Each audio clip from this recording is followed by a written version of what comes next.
ये बात आप जरूर स्वीकार करें कि सोते समय आपको बहुत सावधान रहना है।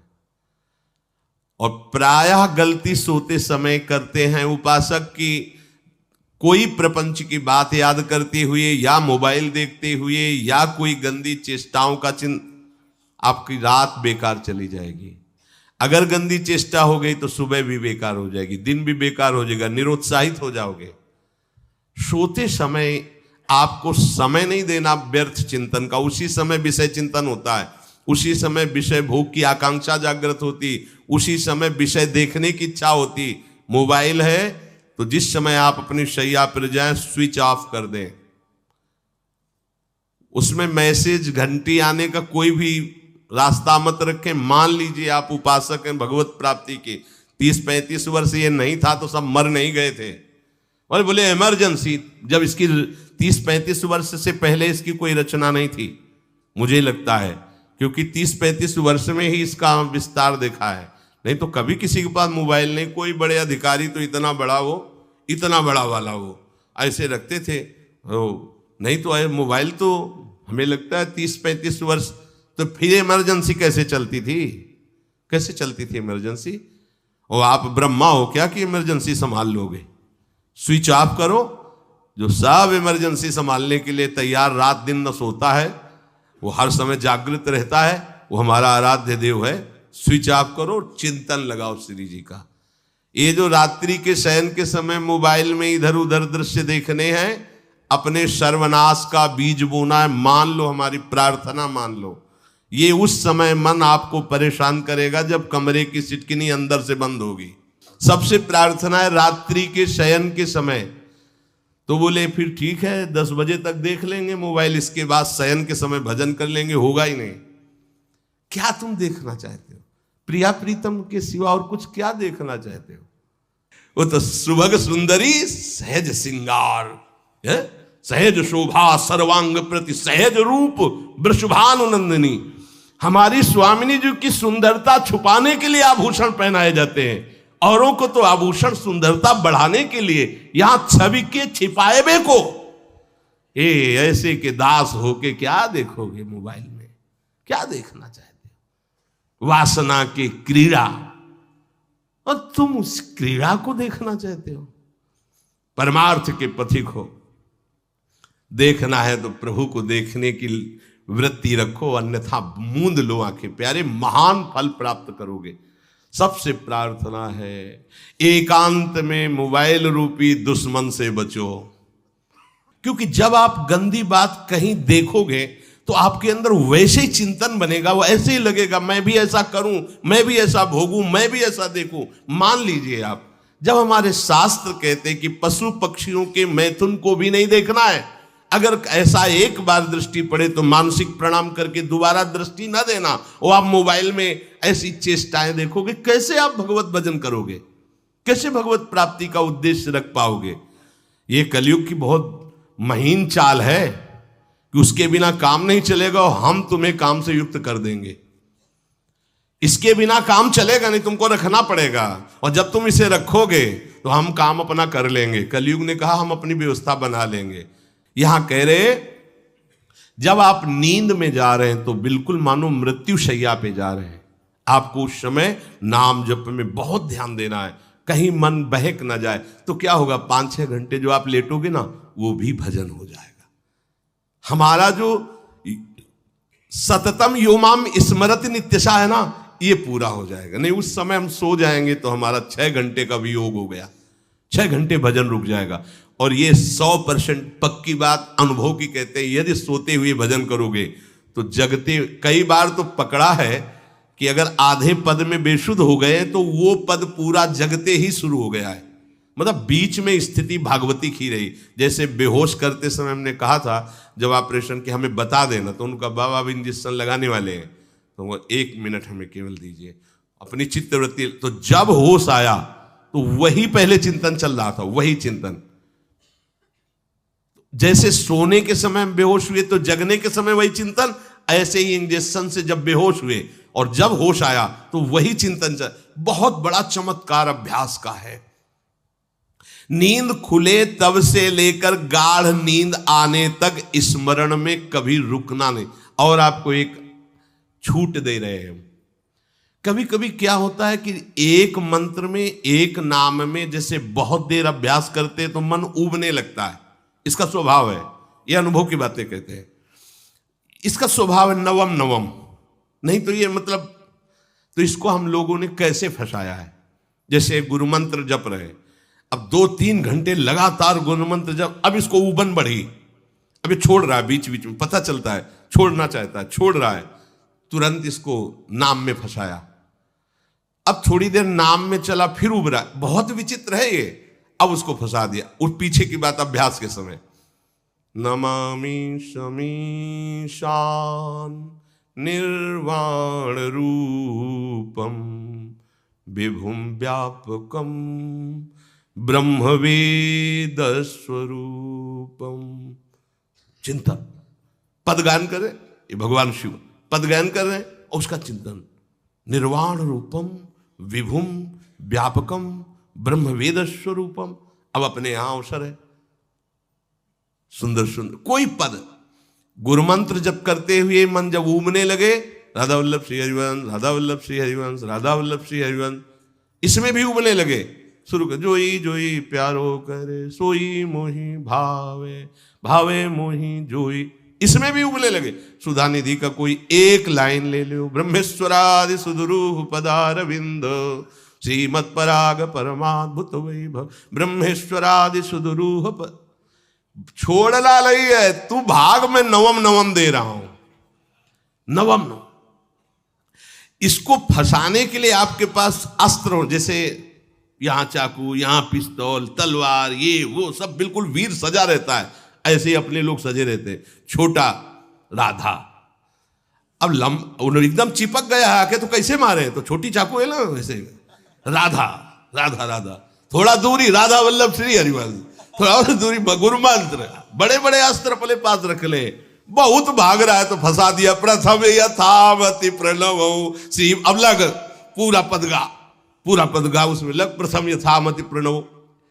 भोजन पाते समय ऐसा अभ्यास किया है, 1 घंटा के पहले भोजन नहीं होता, चाहे 2 रोटी पाना हो, समय लगता है भोजन, आराम एक एक नाम, एक एक, कुछ भी हल्ला मचाओ, कोई फर्क नहीं पड़ेगा, अपना चलेगा। अभ्यास स्नान के समय, भोजन के समय, किसी क्रिया के करते समय, किसी से बात करते समय, सोते समय, ये विशेष स्थान जहां में सावधान रहना है। यहां भजन छूटता है, ध्यान देना, यही भजन छूटता है। चलते समय, क्रियावान होते समय, प्रसाद पाते समय या किसी से बतराते समय, ये सब भजन के छूटने के स्थान है और यहीं पकड़ना है भजन को।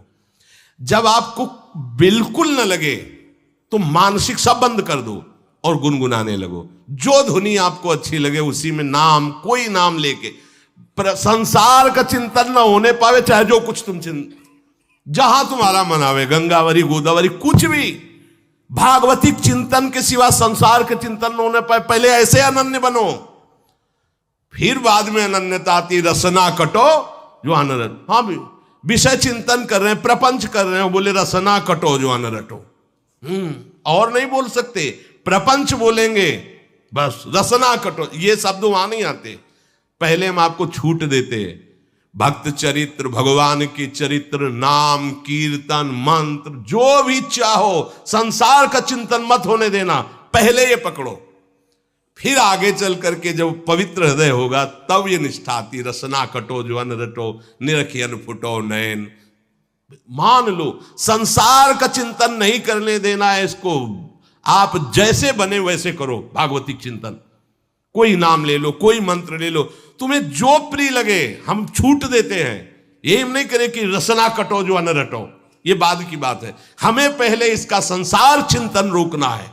कैसे छूटेगा, कैसे छूटेगा, हमें यह पकड़ना है, नहीं तो निष्ठा की बात। जो हरि नाम जगत त्रिशिरोमणि वंश बिना कब हूं, हरिवंश बोलेंगे नहीं, हरि बोलना नहीं है, हरि बोलना नहीं, क्योंकि जो हरिनाम जगत त्रिशिरोमणि वंश बिना, और हरिवंश बोलना नहीं है क्योंकि प्रपंच में रति। तो क्या करो, जो तुम्हें प्रिय लगे पहले उसे पकड़ो, ये हम अंदर की बात करें, प्रवचन की बात नहीं कह रहे। मन को फंसाना है हमें।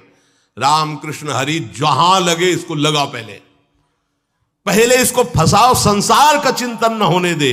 गीता भागवत भक्त चरित्र कुछ भी कहीं भी इसे फंसाओ, पहले संसार का चिंतन न होने दो, फिर लाओ इसको घुमा के निकुंज वाटिका में। फिर तो भागेगा ही नहीं, फिर नहीं भागेगा। अब सीधे निकुंज वाटिका में किसी महाभाग्यशाली गुरु आश्रित का लगेगा, अन्यथा बहुत प्रपंची मन है। आप आश्रय इधर का लोगे, प्रपंच का चिंतन करोगे, बात बनेगी नहीं। चिंतन छोड़ना है हमें, जैसे बने तैसे संसार का चिंतन छूट जाए तो हम विजय को प्राप्त होंगे। ध्यान दीजिए, इस परमात्म तत्व को वही प्राप्त कर पाता है जिसका राग बीत गया है, खत्म हो गया है, वैराग्यवान। ज्यादा परिश्रम नहीं है वैराग्य में, विवेक नहीं होने के कारण हम वैराग्य नहीं धारण कर पाते।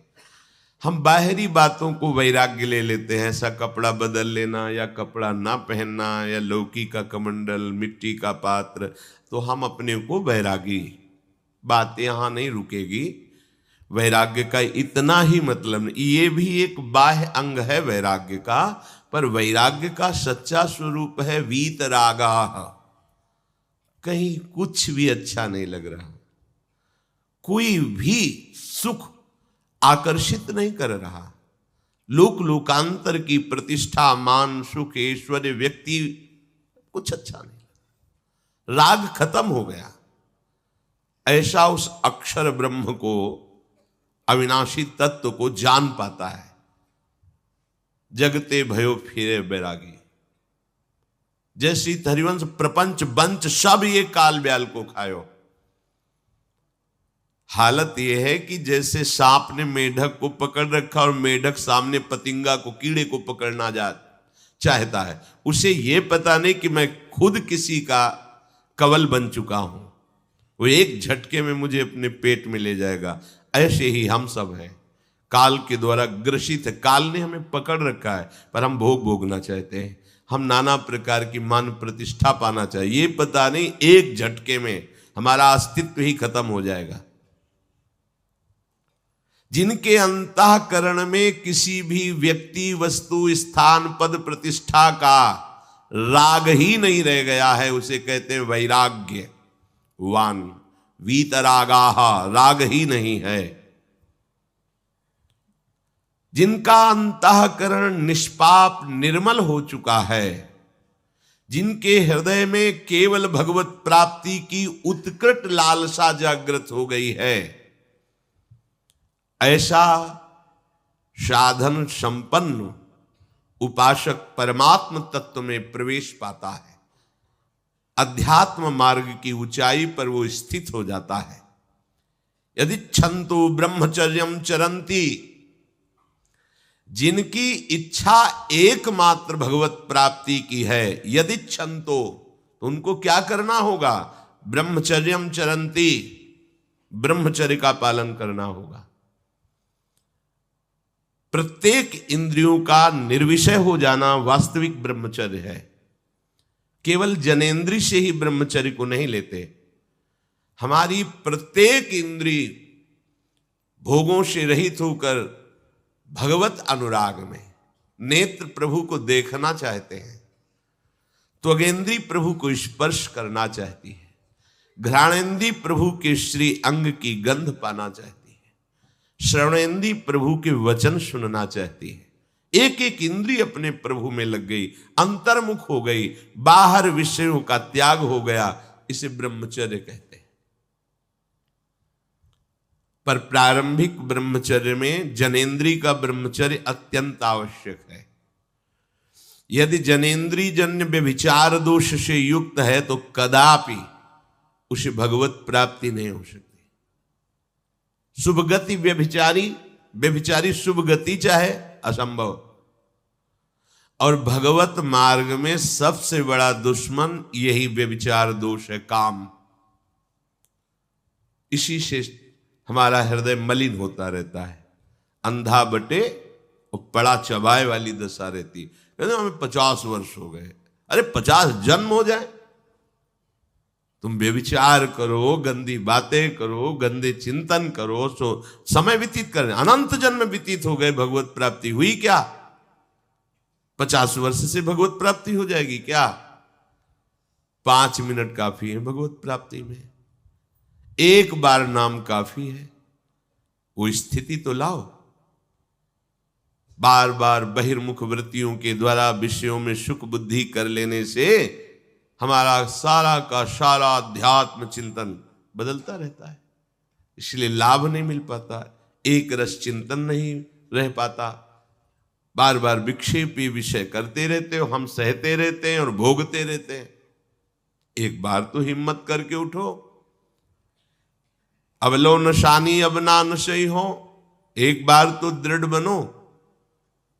बस मन के अनुकूल चलने की बात को तुम्हें रोकना होगा, तभी तुम्हारे अंदर यदि क्षंतो, ऐसी इच्छा जागृत होगी। पक्का पक्का ऐसा ही है, जब हम किसी विषय के वेग को सहते हैं, विषय नहीं भोगते हैं, तो मन बहुत जलाता है। उस जलन में फिर एक ही बात होती है, बस भगवत प्राप्ति हो जाए, झंझट खत्म हो जाए। कब तक हम इसमें चलेंगे? एक बार भगवत, वो जलन हमको भगवत प्राप्ति की इच्छा प्रकट करती है। अपने लोग क्या करते हैं, जलन को मिटाने की कोशिश करने लगते हैं, तो भगवत प्राप्ति की इच्छा क्या, भोग प्राप्ति की तृष्णा जागृत हो जाती है। भोगे हुए भोगों को बार बार भोगने की इच्छा का नाम तृष्णा है। बाहर और भीतर से कोई सहयोगी नहीं, जल रहा है उपासक, तब रास्ता निकलता है भगवत प्राप्ति का, तब इच्छा प्रकट होती। अब नहीं, बहुत जल लिया, अब तो केवल प्रियाजू के समीप जाना है, अब तो प्रभु के सानिध्य में रहना है, नहीं इन भोगों की जलन में जलना है। पर यहां तक पहुंचने के लिए जलना होगा, तभी लिखा सहित सहित बाढ़ है भगति तास्तिति क्षस्व भारत, क्योंकि आगमा पाइनो अनित्यास, ये नाशवान काम क्रोध आदि तुम्हें प्रेरित करेंगे, तुम इनके वेगों को सह जाओ। ये स्थायी नहीं है, आगमा पाइनो है, आने जाने वाले हैं, और ये सहन करने से नष्ट होते हैं, भोगने से बढ़ते हैं। यदि क्षंतो, अगर भगवत प्राप्ति की इच्छा है तो ब्रह्मचर्यम चरंती, ब्रह्मचर्य का पालन करना ही होगा, इसमें कोई गुंजाइश नहीं, क्योंकि आप चल ही नहीं सकते। ध्यान से सुन लो, ये मनोरंजन का मार्ग नहीं है, इसमें मन ही मार तनहारिक वृंदावन में गाज, इसमें मन मारना होगा। प्रायः ये मन को दुलार करने वाले लोग कभी भाग्य से सत्संग में भी आ जाते हैं, कभी श्री विग्रह के दर्शन करने भी मंदिर पहुंच जाते हैं, कभी तीर्थ याटन भी करते हैं, पर इनका कोई लक्ष्य नहीं होता।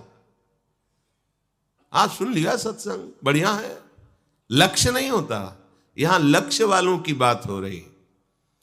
यदि क्षंतो, यदि तुम्हारी ऐसी इच्छा जागृत हो रही किसी जन्म में भगवत प्राप्ति करनी, तो ब्रह्मचर्यम चरंती,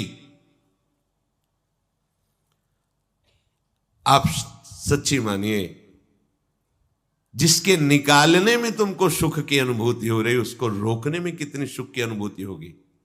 उन्मत्त हो जाओगे, बहुत जल्दी आपके सारे के सारे करण भगवदाकार होने लगेंगे यदि आप ब्रह्मचर्य का पालन करेंगे। शरीर स्वस्थ, हल्का, मन प्रसन्न, नींद आदि पर विजय, कितने गुण ही गुण।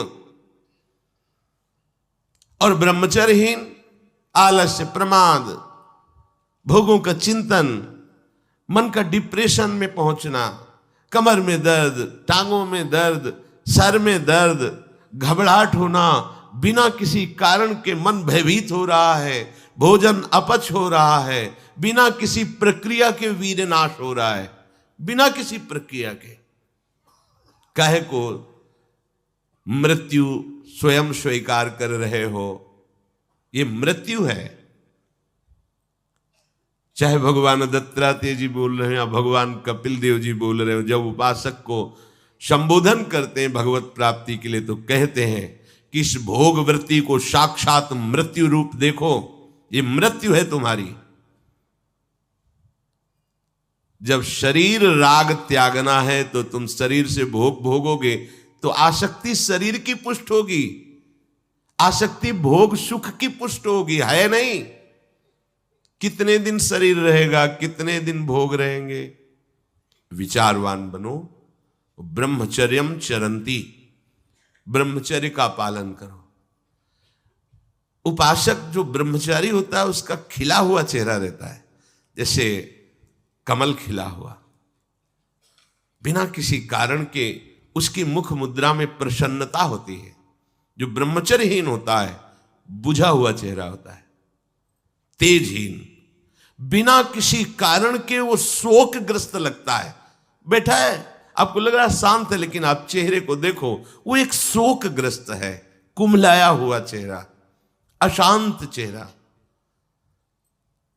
मुख प्रसन्न, तन तेज विराजा, यह है ब्रह्मचर्यम चरंती, भगवत आराधन संपन्न उपासक का।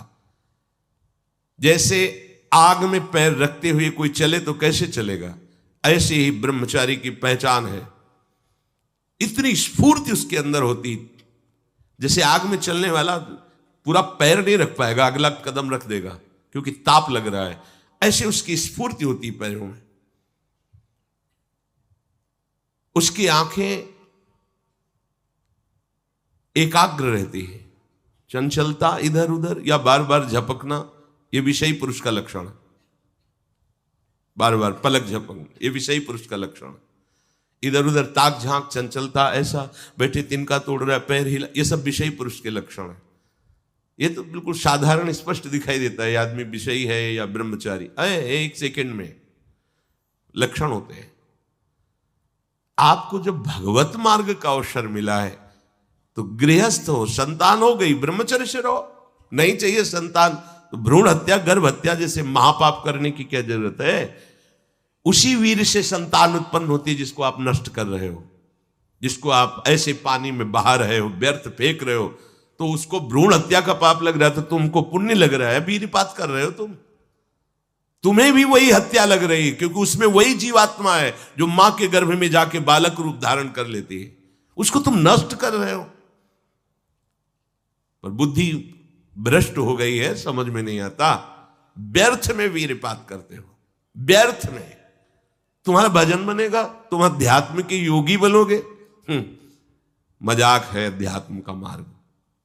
होश में हो जाओ, ये मन के दुलार को बंद करो। जब तक इच्छा ही नहीं भगवत प्राप्ति की, तो फिर तुम कैसे भगवत प्राप्ति कर पाओगे। भगवत प्राप्ति की इच्छा कैसे होगी जब तुम्हारी इस तरह से निंदनीय वृत्तियां हैं। इंद्रियों को दुलार कर रहे हो, मन को दुलार कर रहे हो, भगवत प्राप्ति चाहते हो, आचरण नीच और चाहते हो उच्च पदवी। सावधान हो जाओ।